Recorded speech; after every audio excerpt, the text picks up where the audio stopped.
6 నెలలు 6 నెలలు జరుగుతుందా పొలంలో పని చేసుకుంటాం.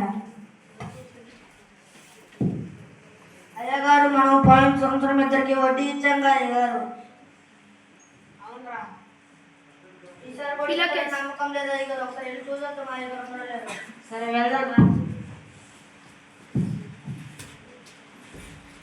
అయ్యగారు వచ్చారు. నమస్కారం అయ్యగారు. నమస్కారం నమస్కారం. ఏం రా, ఇంకా డబ్బులు కట్టలేదారా? 6 నెలలు గడుపుతాయినా. పంట పండింది అయ్యగారు, కట్టేస్తాం.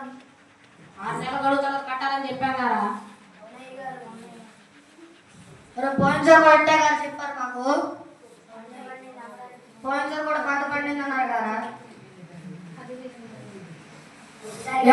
జరుగు కొత్త అబ్బాయి వస్తున్నారు.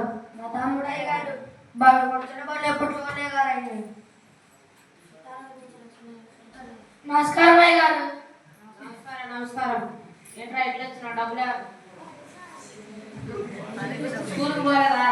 పోయొస్తున్నాను అయ్యగారు. మా అన్నలు తీసుకున్న అప్పు వివరాలు ఒకసారి చెప్పండి అయ్యగారు. నీకెందుకురా?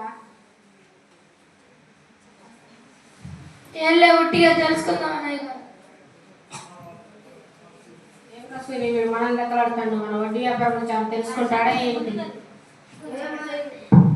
ఏమో అయ్యగారు, నాకు తెలియదు. చూస్తే గవర్నమెంట్ పూరగా ఉండగా అయ్యగారు. గవర్నమెంట్ స్కూల్లో తనకు పాఠాలు చెప్పరా అయ్యగారు. సరే, ఆ వివరాలేంటో చెప్పురా. 10,000 రా. వడ్డీ ఏమో 5 రూపాయలు రా. గడువు 6 నెలలు రా. నెలకు వచ్చి 250 రూపాయలు రా. 15,000 ఇవ్వాలిరా. 3,000 చెల్లించారు. ఇంక 2,000 అప్పులో ఉన్నారా. 13,000 చెల్లించారా. ఇంక 2,000 అప్పులో ఉన్నారా. 100 రూపాయలకి 250 వడ్డీ అయితే 10,000కి 12,500 వడ్డీ. వాళ్ళు ఇంకా 500 ఎక్కువే చెల్లించారు. వాళ్ళ 500 వాళ్ళకి చెల్లిపోతాయి కాదు. ఏం రాస్తాయి వాడికి లెక్కలు రావాలి గవర్నమెంట్ స్కూల్లో? ఏమో అయ్యగారు, నాకు తెలియదు అయ్యగారు.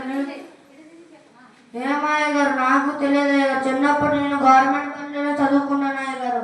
అక్కడ సరిగ్గా పాఠాలు చెప్పరు అయ్యగారు. అందుకే అక్కడ చెప్పకపోతే మీ కాల్ కింద కొంచెం పనిచేస్తున్నా అయ్యగారు.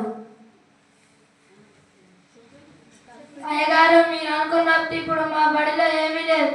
మాకు చదువుతో పాటు బయట ఎవరితో ఎలా ఉండాలి అనే అన్ని విషయాలు నేర్పిస్తున్నారు.